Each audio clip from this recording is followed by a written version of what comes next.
to Eye on Horror, the official podcast of iHorror.com. This is episode 67, otherwise known as season 4, episode 10. I am your host, James J. Edwards, and with me, as always, is your other host, Jacob Davison. How you doing, Jacob? Doing good. It was my birthday. Yay! Are you still fully vaxxed? Yes, I am fully vaxxed, and I had my birthday. It's the greatest gift of all. I'm just busting your chop on the fully vaxxed because we gave you a hard time last week. Also with us yet again is your other host, John Correa. What's going on, Correa? Dude, I'm tired. Just so tired. You had a big night last night. I had a big day yesterday. Not as big as Jacob. Jacob had his birthday weekend. Yes. Why am I the tired one? It's your birthday weekend. We were expecting you to come in rough shape, not me. Yeah, honestly, I'm just as surprised as you are. Yeah, last night I went to a private screening. It was supposed to be Jaws 2, but due to technical difficulties, it was Alien. Oh, I'm so sorry you had to settle for Alien. Yeah, settle. I mean, that's an upgrade. What is this, a birthday roast? But yeah, no, just it is always a blast to see Alien on 35 millimeter. Is it safe to say, I'm gonna go out on a limb here, is your favorite movie of all time Jaws? Yes, I would say, if not my absolute favorite, it's pretty high up there. So Jaws 2 might be above Alien. No, on your rankings of stuff to see. It isn't. Okay, that's interesting. I do love Jaws 2 in its own way, but Alien is Alien. Here's a question for both of you. Alien or aliens? Oh, the age-old question. Well, at least 40 years old. For me, it's Alien. It depends on the mood, man. It's like, yeah, I'm with you know John. what I mean? It's like, who do you like more, your mom or your dad? It's like, well, you know, like one's fun and one's gonna help fix my car. You know, if I need my car fixed, I need to call my mom. No, but you know, it's a mood. You know, I feel because they're both fantastic films, but like Alien, you got this beautiful of crafty and cosmic horror mixed with like claustrophobia and stuff, and then Aliens is just balls to the wall. It's badass. It's got Bill Paxton. Yes. I watched Twister again this week, so I'm on a Paxton kick. Lance Henriksen, like that fucking cast, dude. Alien also has a pretty stacked cast too. I mean, when we were watching it, we applauded the entire cast list because you got Sigourney Weaver, Tom Skerritt, John Hurt, Ian Holm, Yaphet Kotto, Monica Cartwright, and Harry Dean Stanton. You leave him for last. Yeah, no, just all 7, all standouts. When Yaphet Kotto passed earlier this year, I was thinking, I'm like, you know, that's 4 Nostromo crew members we've lost in the last few years because Harry Dean Stanton, Ian Holm, Yaphet Kotto, and John Hurt all passed within the last few years. So yeah, look both ways, Tom Skerritt. Yeah, and watch your cholesterol, Sigourney Weaver. I know I've mentioned it before, but have you guys watched the Alien documentary Memory, Origins of Alien? Even if you don't like Alien, which, who are you? What's wrong with you? Who hurt you? But it's an absolutely phenomenally made documentary it's one of the few that really like get into like critical analysis. So I respect the shit out of that doc. Cool. I can tell you guys, the reason I got vaccinated has come to fruition this last week. I saw A Quiet Place Part 2 in a theater. It was a 25% capacity theater. It was a press screening, although it was open to promo people too, which we talked about last time. But it was a 25% capacity theater, and it was awesome. I loved it. It's not quite as dependent on the silent sound gimmick as the other one, which is kind of good, I think, because that would have gotten really old. The world opens up a lot more, so there's more opportunities for sound. And the theater they showed it to us in was a Dolby Atmos theater. So when the monsters jump and land, your seat would rattle. I'm like, really? In A Quiet Place, I'm doing this? But also Marco Beltrami's score. Yeah. He went off. It's almost like he has something to prove because he did the score for the first one too, which was much more minimal. And now he's like all, it's like they took the reins off and they're like, write some music. And he's like, say no more. Dude, that score would just come in and it's like, oh, I was not expecting something that intense. Yeah, I thought it was great. I'm not as big of a fan of the Quiet Place franchise as you, but I'm a huge fan of world building. And so like the first movie where there's like a lot of those little moments like, oh, they're using felt pieces for Monopoly and stuff, that world building I thought was phenomenal. But seeing how people who you really by them leaving the valley, you really got to see how much of a bubble they were living in that valley, because everyone else, they're not trying to be quiet. They're trying to weaponize sound to fuck over other humans with the monsters, is what primarily everyone else was doing, which was insane. Oh, I haven't seen it yet, so careful on spoilers. Oh, yeah. You definitely don't want to spoil it. We might have to do a spoilery bonus episode or something to talk once we've all seen it, to talk about that last scene, because I really, really, really, really want to talk about that final scene, but you can't without spoiling it. And Korea knows, I mean, he's nodding his head like, oh yeah. It's just a masterclass of filmmaking. Krasinski's the real deal, dude. I mean, I'm impressed with these guys who started in comedy, you know, Jordan Peele, John Krasinski, who are able to make and I know we've discussed it before, it's a similar timing, but man, he knows what he's doing behind the camera. Yeah, the main thing I enjoyed the most was that the main focus of the film was on the daughter. Like, because she was great. I thought the story there was absolutely phenomenal. It tied really well into a lot of the themes and with the relationship with the father really well from the first movie. The other two family members, I didn't really particularly care what was happening with them. The mom and the son, like, it almost felt like you could have like kind of cut their storyline out and wouldn't have missed much. I know what you're saying. Noah Jupe was a little annoying. The boy, the son, little annoying, just a little bit. Yeah, but if you think about it, put into that situation at that age, I would have been annoying too. Yeah, I would have been annoying at this age in that situation. But that was one of the things, is that it was just like, it's not like they spent a lot of time with them. You know, the most of the focus was on the daughter and her journey and whatnot. So that's great. But yeah, it's. One thing I really respected, you said with the quiet thing, I really liked how they did shift the sound perspective from characters through touch. There was that. They didn't overuse that gimmick too much, but I really dug how there would be the moments where we would go into her sound perspective and then someone would like grab her hand or something to start running and it would immediately shift sound focus. Or what's fun about that is like the sound will be normal and then she'll take her hearing aid out, and all of a sudden you're in her perspective. I mean, it's just really well done how they did things like that. Yeah, and I'll probably be seeing it tomorrow. Right on. So we could talk more about it in the future. Maybe we'll do a quick episode later in the week just to just to spoil it for people, and I can talk about that last scene. Yeah. Also, and this is a little less horror, but I think it still is going to be applicable. And I know Korea saw it too. Cruella. Cruella's the reason why I'm fucking dead tired. It's 2 hours and 15 minutes long. The screening started at 11:30. Oh my gosh. With trailers. And listen, I love Mission Tiki. Mission Tiki, I love you so much. Thank you for being open for the past year, but please stop showing that out of date COVID video before each screening. Holy crap, it's so annoying.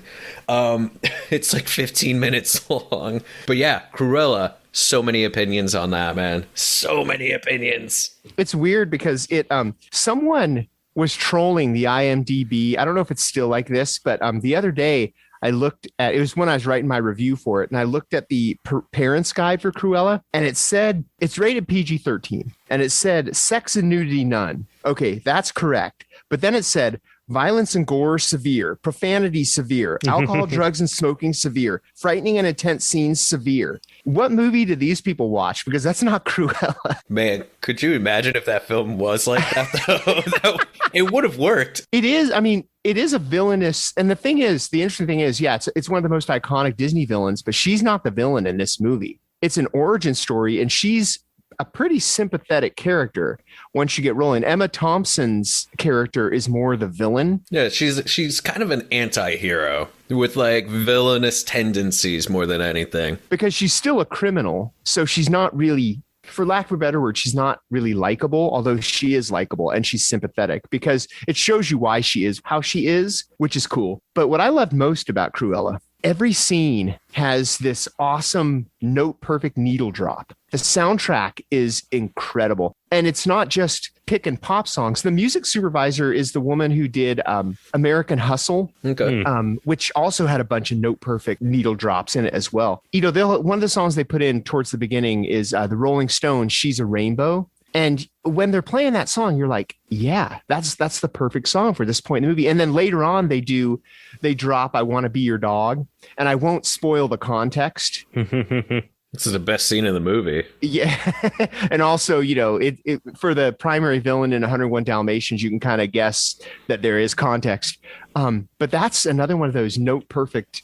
Yeah, and it's everything from the Zombies to Blondie. I mean, there's not really a specific genre that they drop from, but I mean, it's a music historian's dream. I really loved the just the whole idea of this anarchist fashionista just like kind of be terrorizing this baroness. That's the movie, and I thought they executed those parts really well. I really loved what they did. They took these one-dimensional stooges that she had in the original movies, Jasper and Horace, and they really developed them, which kind of makes it really sad because in the animated movie they're very one-dimensional, and I think the live action too. I'll admit I don't know my 101 Dalmatians too well, but like just thinking of these very well-rounded characters becoming one-dimensional goons later, it's like, what the fuck happened between this movie and that movie? Like, did they get that demoralized? And they kind of show that a little bit in this.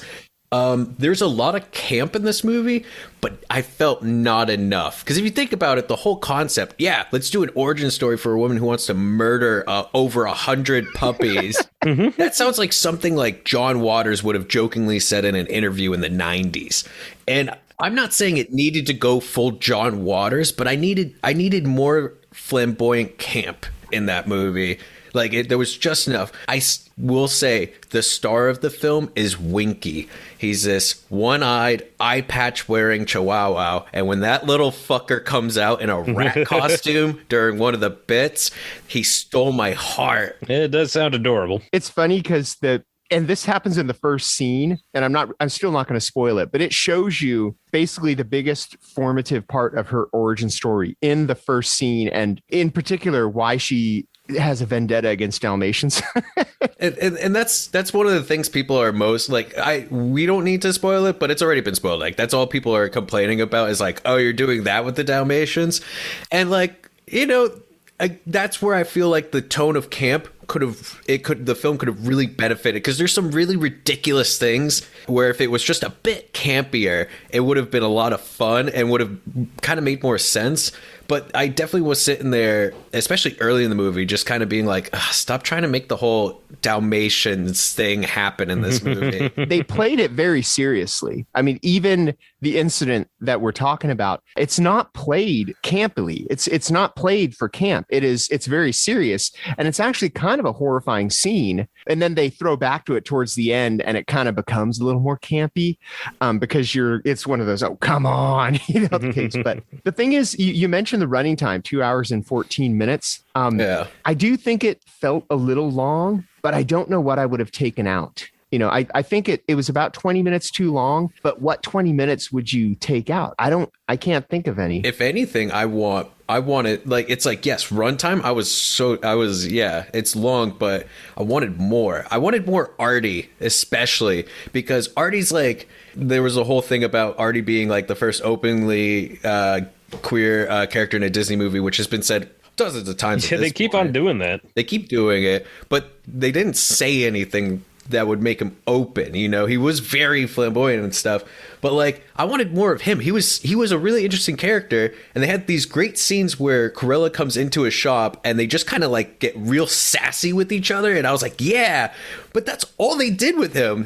She came into a shop twice, they had a sassy exchange, and then he would make some clothes, and then he had like one other bit at the end, and I'm like, dude, he had like 5 or 7 minutes of screen time, I wanted more Artie because he was cool. He had this like Bowie look to him, like Spiders from Mars era. The only thing I think they could have shortened is if they shortened some of the musical montages. But like I said, those are the best parts of the movie, so don't take those out. Yeah. All right, we've talked enough about Cruella, considering it's borderline. I mean, you can call it fringe horror because it is genre. It's and it's a pretty important villain. But what else have you guys been seeing? Well, I saw the new Simon Barrett movie, Seance. How was it? I can't wait to see it. How was it? Oh, it was so much fun.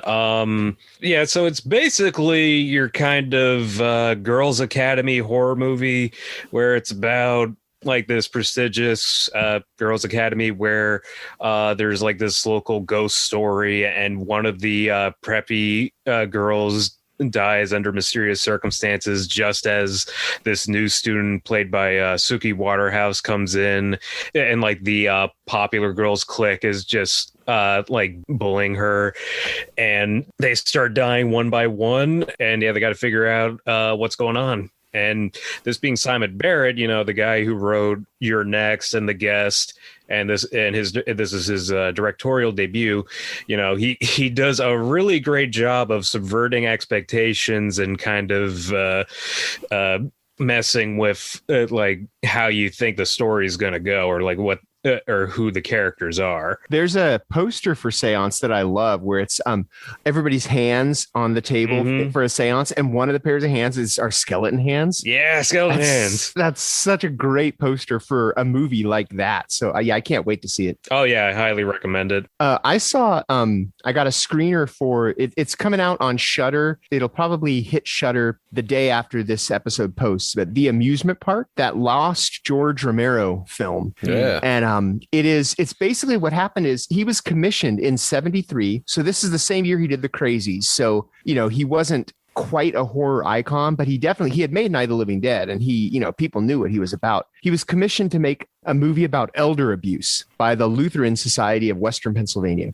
So he makes this movie about an old man who goes to an amusement park, and terrible things happen to this old man. And it's all a metaphor for life in general. Like he's going through metaphors of like how old people have to deal with nursing homes and hospitals and law enforcement and all. And for 1973, it's pretty disturbing. It's pretty tame by today's standards. But then when you think about it, this was made as basically like a PSA. And it seems like one of those films they would put on when you were in, I'm a little older than you guys, but movies they would put on in a classroom, you know, when the teacher wanted to doze off for 45 minutes. So they put a film on. It seemed like one of those. It even has like at the beginning, the guy's like, oh, the older people in the world, blah, blah, blah. You know, it has like a prelude at the beginning. It's clearly a made for TV PSA, only made for TV by George Romero, but it's real experimental and abstract. And it's short. It's only 52 minutes, clearly made to fit in an hour time slot on a TV, on a TV station. But apparently when the Lutheran Society saw it, they never aired it because they thought it was a little too shocking. And I don't know what they thought they were going to get from George Romero, but it's been shelved until a few years ago. Someone found a print, and the George A. Romero Foundation restored it, and it's going on Shudder, so you'll be able to see it. Yeah, it's a pretty crazy, if you're a Romero fan, it's kind of essential to see because you can see bits of his early movies, bits of Martin and the Crazies in it. But yeah, it's a cool, it's almost like, it seems like a lost student film of Romero's because it was also made in a shoestring budget with all volunteer actors and crew. So, what else you guys been watching? Well, I've been watching a lot of non-horror stuff, but I did get really into this video game. It's on discount when we're recording, but it's called Night Trap. It's a remaster and reissue of this game that came out in 1993. It was one of the first video games to use actual FMV footage of people. What is it? FMV. Like the full motion video, like with live action actors. There you go, FMV, and it's really cool. It's kind of like the original Five Nights at Freddy's. So the whole plot.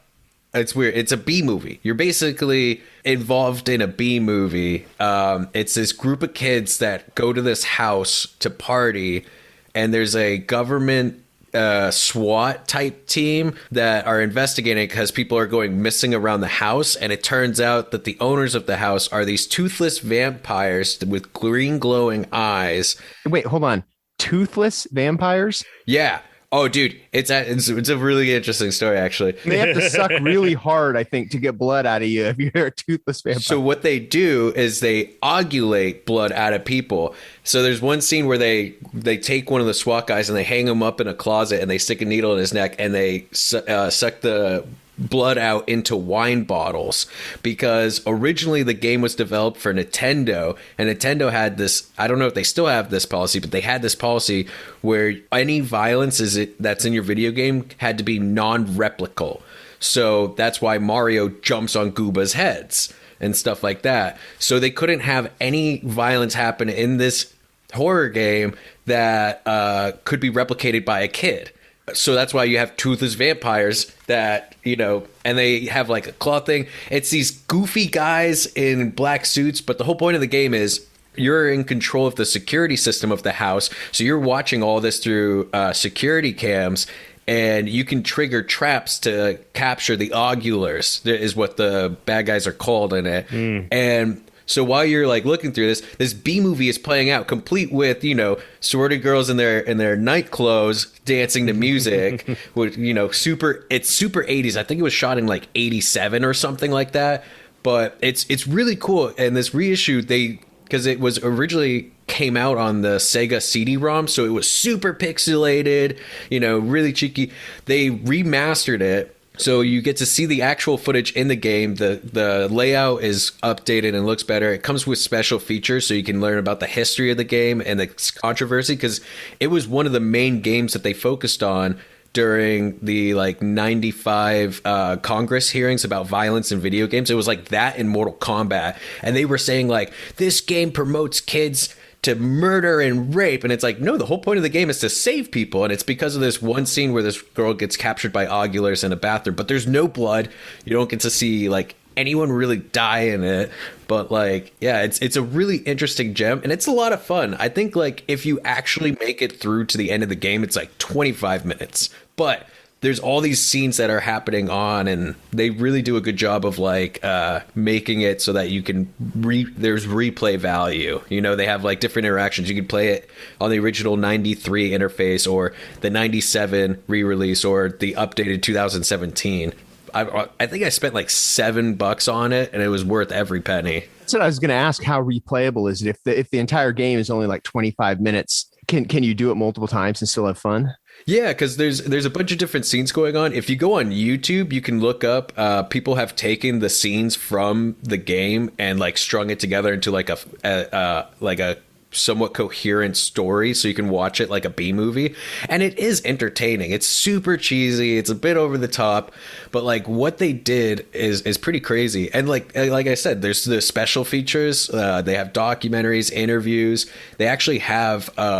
If you get a perfect score, you can unlock a demo where they first tested out the technology, and it was a who broke into a safe scenario, but it was a similar formula where you're using the security cams to watch people. They didn't have traps in that one, but it was scene of the crime, I think it's called. But I mean, if you can get it for under $10, it's totally worth it. It's on Switch, it's on PS4 and PC. Ironic, it made it back onto Nintendo. Yeah, and they said at the Congress hearings, Nintendo's standards would never allow this type of game to be on it ever. And it's well, here we are, 25 years later. Yeah, it's like it just said before, pretty tame by today's standards. And it was pretty tame by them standards. It was just the fact that these people at Congress were look at this video game where these guys and they're showing the super pixelated thing, and it's all it shows is this young co-ed getting grabbed with a claw device around her neck and then being pulled off screen.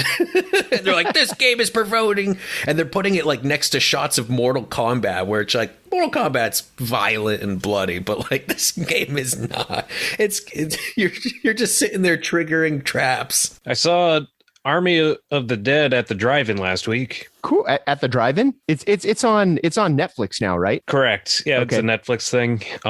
But it is showing in theaters or at the drive-in. Yeah, it's also showing in theaters. I just I wasn't sure, how many more times I'd be able, well, or, you know, like with theaters reopening, I wasn't sure how often I'd be able to go back to the drive-in. So I figured, why not?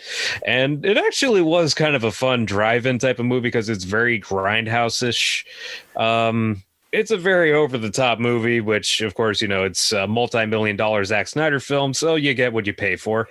But I've heard, and I haven't seen it, but I've heard that the camera work is almost blurry. How did it look on a big screen? Not too bad. Okay.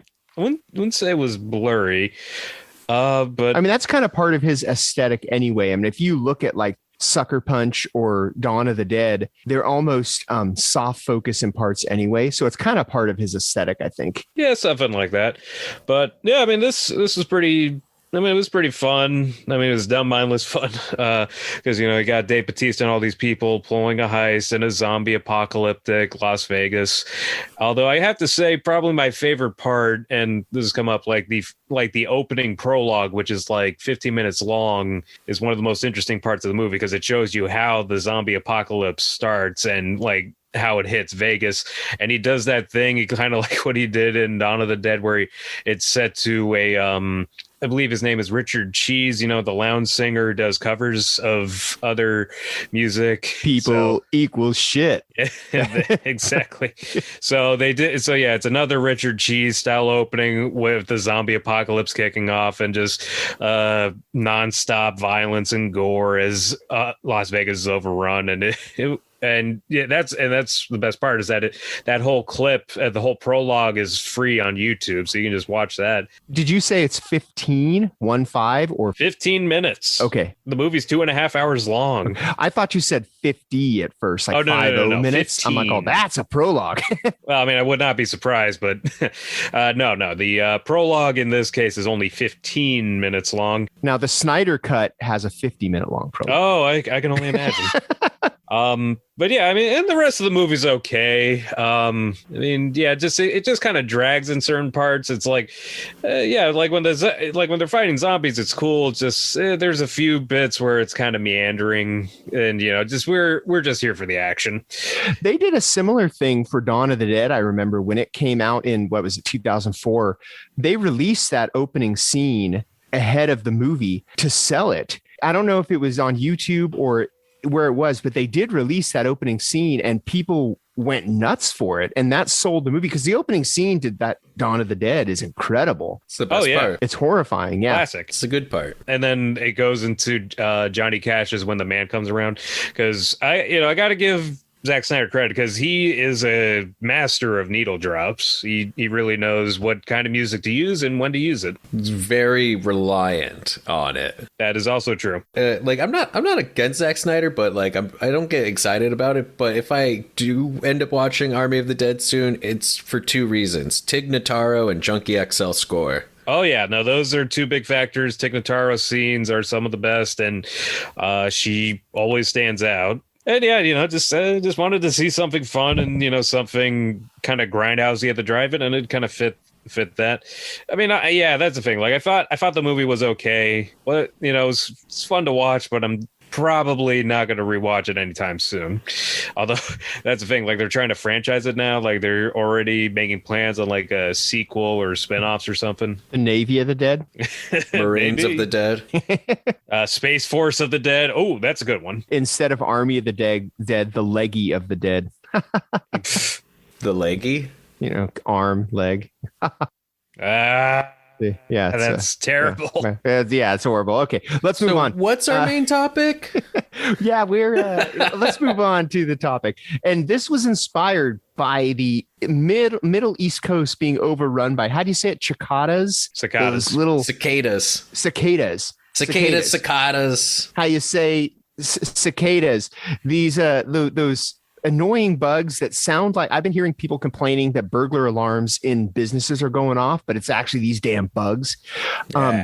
So we started thinking about our favorite creepy crawly movies. Well, because cicadas are intense because they basically go into hibernation for years, right? And then they just come out in a giant apocalyptic swarm. Yeah, we're talking billions with a B. Like they fully just like aren't there for years, and all of a sudden there's just like billions of them, and all they do is eat and fuck, and then suddenly they're gone again. And make noise, apparently. And leave billions of cicada shells. Yeah. Have you seen those pictures? Just like just wall to wall carpet of cicada shells from molting. It's insane. I remember when I was a kid, we were driving cross country, family trip, fun times. Korea vacation, but like I remember that was during a cicada season, and we're going through corn country, and all of a sudden we just went through a swarm, and I thought the truck was gonna break down because it was just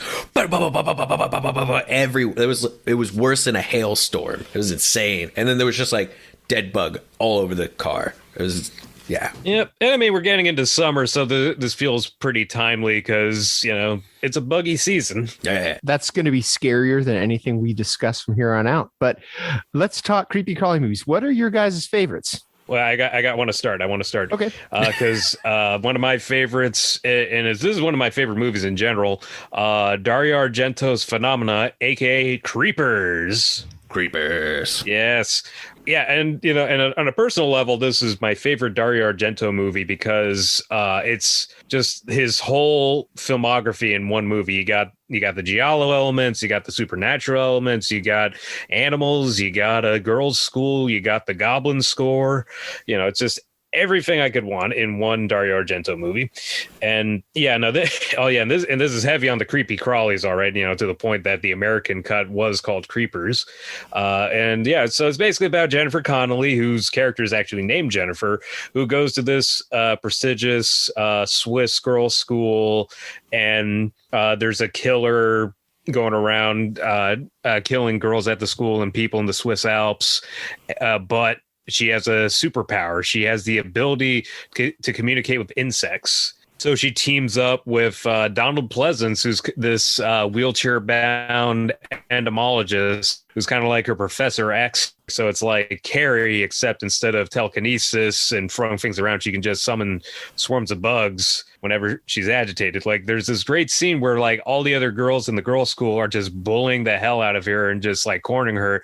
And so she summons a swarm of insects that shroud the school, and there's this great kind of lighted shot where her hair blows back and all the other students are just freaked the fuck out. And also this is the 80s, so there's no CG. This is just thousands and thousands of flies and insects are just thrown around. When I was growing up in the 70s, there were a bunch of and by a bunch of, there were probably 2 or 3, but to my little head, it was a bunch of killer bee movies, and they were TV movies that would show on ABC or NBC. This is even before VCRs, so you'd watch these movies. And I remember these, I thought they were kind of far-fetched, but then one day I was at the library at school, and I found a book on killer bees. And I'm like, oh, cool. So I start reading it, and all of a sudden it said this one line about, at the rate they are traveling, the killer bees will reach the United States by 1990. And my blood ran cold. I'm like, oh, wait, these things are real? I honestly thought that killer bees were a Hollywood invention. I didn't realize that, Africanized bees were in South America working their way up. And I was terrified. That was my big phobia for probably the next 12 years was killer bees, and I had dreams where they would come over this hill that was by my house, and I would all of a sudden see them coming, and horrifying. Yeah, no. And actually, that's the thing. The fear just kind of kept going because, when I was growing up, there was also a lot of buzz about killer bees eventually spreading out for the United States, and I feel like it's one of those things that was probably just overblown because, there were cases of killer bees in places, but they weren't nearly as invasive as they were made out to be, or they were easier to control because, I don't know, there were news reports or TV specials about the killer bees are coming. Well, the fact that they called them the killer bees and not just Africanized honeybees says it all, oh, yeah. You sensationalize it. It's probably a lot because supposedly Jaws is based on a real story of a rogue shark who attacked a few people. So all of a sudden, people are afraid to go in the water. It's shark attacks are not that common. No. Killer bees are not that big of a threat, but to my child mind, I'd seen these couple of TV movies of killer bees attacking school buses and stuff. And then when I find out they're real, it scarred me. Funny enough, I was just reading a report the other day that cows kill more people each year than sharks. So think about that. That's why we need to eat every single cow out there. Yeah, if you don't eat the cows could eat you, Billy. Exactly. Now, one of my favorites growing up of creepy crawly movies is Arachnophobia. Ooh, yes. Yes. That's one of those movies. I think it's that and Good Burger. I have to attribute to my whole personality, just tone and everything. I think it comes down to those two films. But Arachnophobia is just like one of the most pitch perfect horror comedies, and the special effects, that was like during that era where like Frank Darabont and Robert Zemeckis and them were just like pushing the limits on practical and computer effects, like mixing them together, not being super reliant on one or the other, but like top notch. John Goodman's absolutely phenomenal, and just being like the funniest, grossest oh man, he's awesome as the exterminator. Oh man, but then there's like some really genuine like freaky scenes with like when people get caught in webs and stuff, like in like the shots of like the trees being covered in it. That's still like, whenever I see that in real life, the trees covered in cobwebs, it just brings back that like terror of like, oh no, here they come. Like, and like the thing that still just like really traumatized me was the spider egg sac, that just the horrible giant pulsing spider egg nest. Just, oh my God, that was just nightmare fuel. It's the pulsing that makes it so much worse. I have a friend who saw Arachnophobia in the theaters, and she was on vacation visiting family it was like rural Pennsylvania or maybe West Virginia, somewhere up in that area. And none of her family found Arachnophobia scary because that was a Tuesday where they were from. It wasn't even really that big of a deal that all these spiders were around. Yeah. But if you're not used to that kind of thing, spiders are the worst. They're worse than killer bees. Yeah, no, like I used to visit my uncle, and like he lived in kind of a rural part of Pennsylvania, and yeah, there were a lot of spiders just everywhere. But spiders are needed.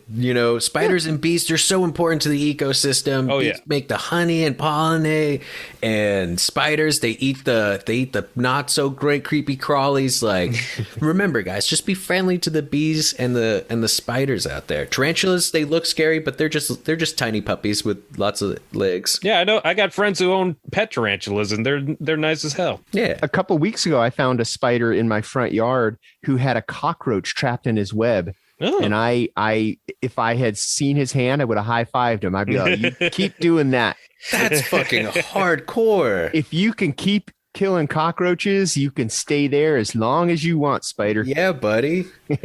Speaking of cockroaches, have you guys ever seen The Nest? Ooh, yeah, that's a wild one. That one I threw on. I thought it was going to be like a fun background movie, and I got no work done that afternoon because that movie, it's so cheesy, but it's so much fun. And like, wasn't there like a bit towards the end where it was like a half cockroach humanoid thing? I just remember it being so goopy. Yeah, a lot of goop effects.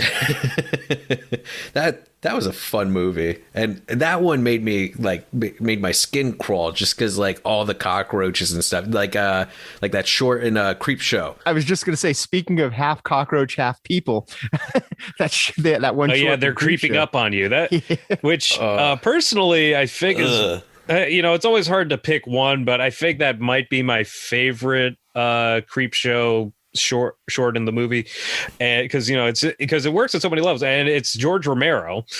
He co-wrote that story and he directed it, and it's E.G. Marshall as like this agoraphobic, germophobic, racist rich dude who lives in like this airtight condo or whatever, and like he's obsessed with germs and insects, and like he refuses to leave his apartment, but it's slowly becoming encroached by like just an endless wave of cockroaches. And like I listened to an interview with Romero, and he was saying, like that was like a morality tale, it was it was his racism coming back to bite him, because like he kept on going on and on about germs and insects, but it's actually it was like Upson Pratt is just a racist asshole.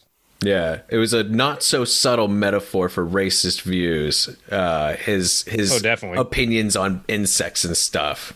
Like that particular short in Creepshow, the creeping up on you was just so, it really does get under your skin. It gets very uncomfortable with what they do with the cockroaches, how many there were. And the effects were really cool. Like that whole bit where he's getting like drowning in cockroaches is just such an uncomfortable scene. And then it just shows him and his body and you see one come out of his mouth and then they just start coming out of everything. And they were real cockroaches too. These were not CG. Yeah. Real cockroaches this poor guy had to deal with that.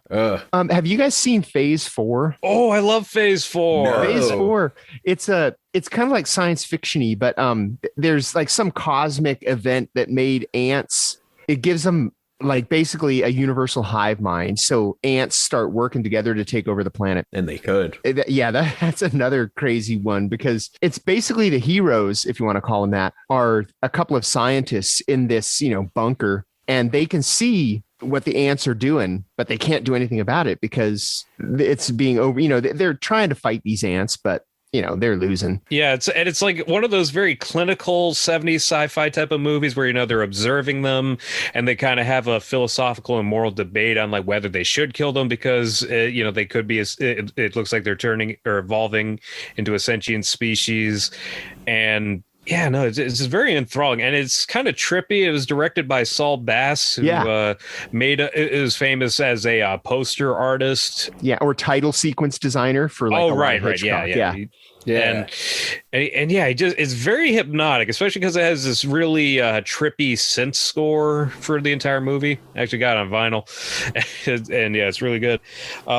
But yeah, no, that's a thing. It's like the ants don't look any different. They're not bigger, and they're not given any really defining physical looks, but it's just these ants are really, really smart and like they got like these towerist structures. Like instead of ant hives, they got like skyscraper hives. And one of the scientists starts to go crazy because the idea of ants, out evolving humanity just kind of starts to drive him insane. Yeah, it's kind of like a feature length episode of The Twilight Zone. Yeah. Yeah, because there's a little moral to the story as well. Adding to cart.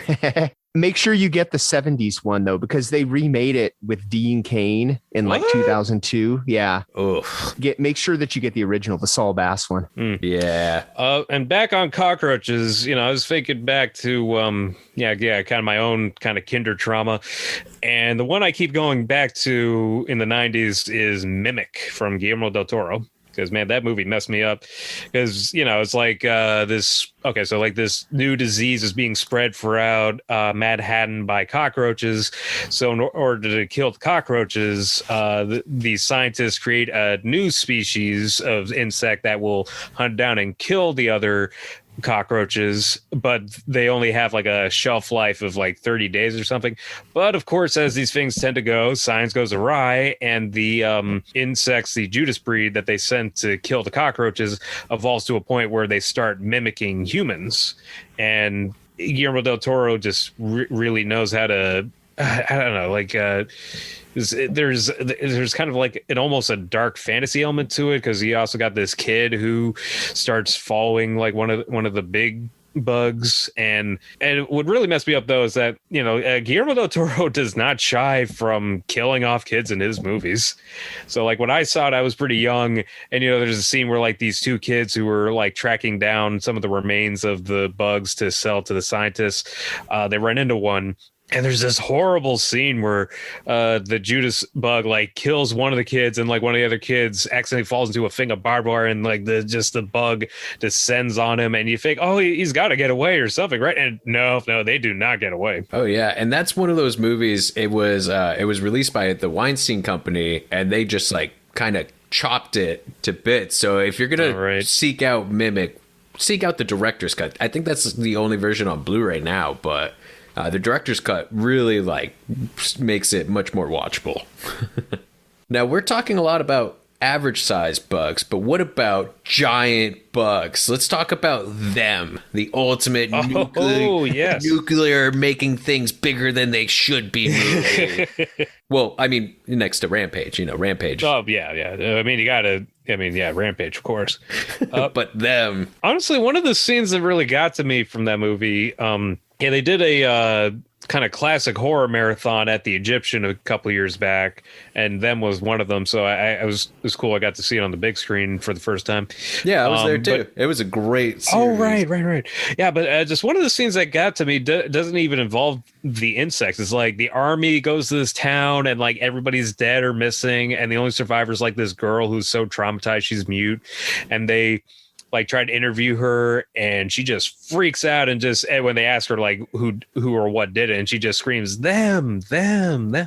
So like that was pretty effective, especially for like a 50s big monster B movie. Yeah, that scream, like as soon as you started saying it, I could hear it in my head, and it's one of those moments where like it could be hokey, but the delivery is just so perfect. It's kind of like the ending to the original Fly, when you have the fly-sized half top human, bottom fly, and he's stuck in the web, and he starts going, "Help me!" Like it's a bit hokey, but just like how they do the sound design and stuff, and how it's acted, it really gets under your skin. Oh, exactly.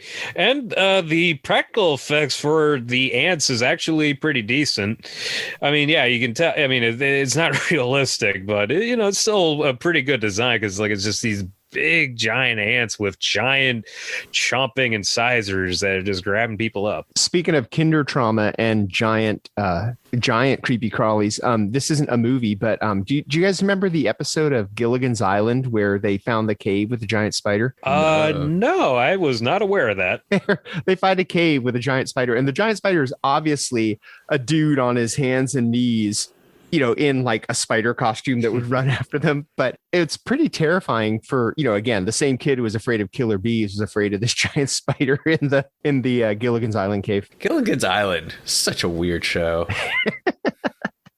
It taught me to be afraid of quicksand too, which is really nothing to be afraid of. Which again, another 90s kid thing that we were kind of taught to be afraid of, but didn't really have any applicable use in real life. Yeah, what was up with all the quicksand? There's so much quicksand and so much 90s content, and like that's just something I have never, that and algebra have never had to encounter in my adulthood, Yeah, quicksand, algebra, and killer bees, all lies. Yeah, quicksand definitely.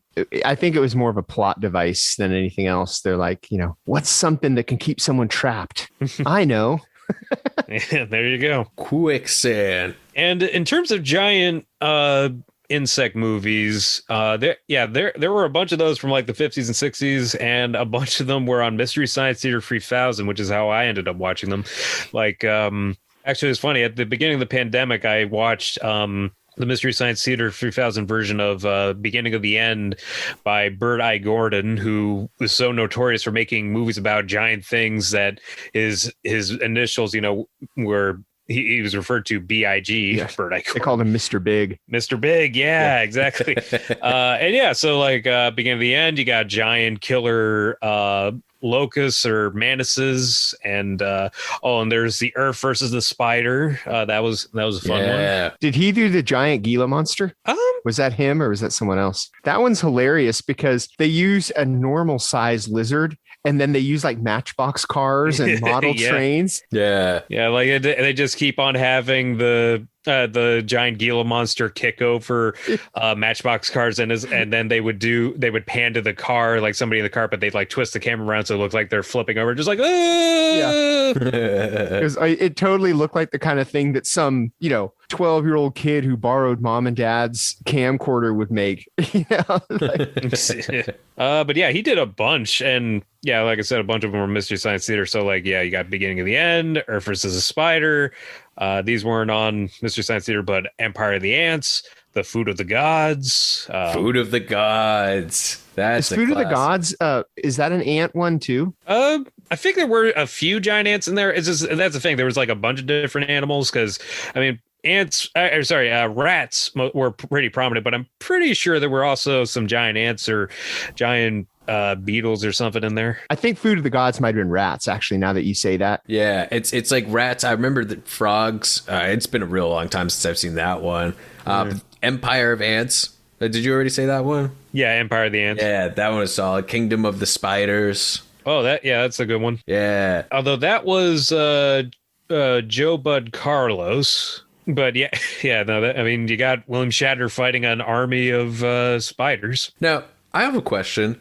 How many recent insect horror movies have been like, this isn't something that happens too often, and usually when it is, it's like very low budget or made. Sci-Fi Channel was making a lot of them for a period they were in the 2000s. I remember that. Oh, actually, there was a good one that came out a few years back. It was Mike Mendes's Big Ass Spider. Yeah. Remember that? Big Ass Spider was a lot of fun. Yeah. And there was one even more recent than that, Itsy Bitsy, which is another spider one. That. Yeah. Yeah, that one was okay. I mean, it was no big ass spider, but it was all right. True. Just I mean, that's the thing. Like, spiders will always be a perennial horror, staple, because people are scared of spiders. So, big spiders, small spiders, medium-sized spiders, they're all scary. Yeah. I'm just curious as to what is it about, like, now that it's not as, it's not as big of a commodity, like, I know definitely, like, during the time when them and all those others came out, a lot of that was more so just like the fear around like nuclear radiation and what it can do, or fear of the other, which is why we had like aliens coming in and making these things with some of them. But yeah, it's funny you mentioned that, because actually for my birthday I watched that Joe Dante movie Matinee. Yeah. And, they have a whole kind of subplot about that where, John Goodman plays, bring up John Goodman again. He plays a William Castle stand-in named Lawrence Woolsey, whose new movie is called Mance. Half man, half ants. Yeah. And it's just, and he makes a direct connection between like people's fears about the Cold War and, like his movie about radiation turning a guy into a half man, half ant, and then into a giant ant.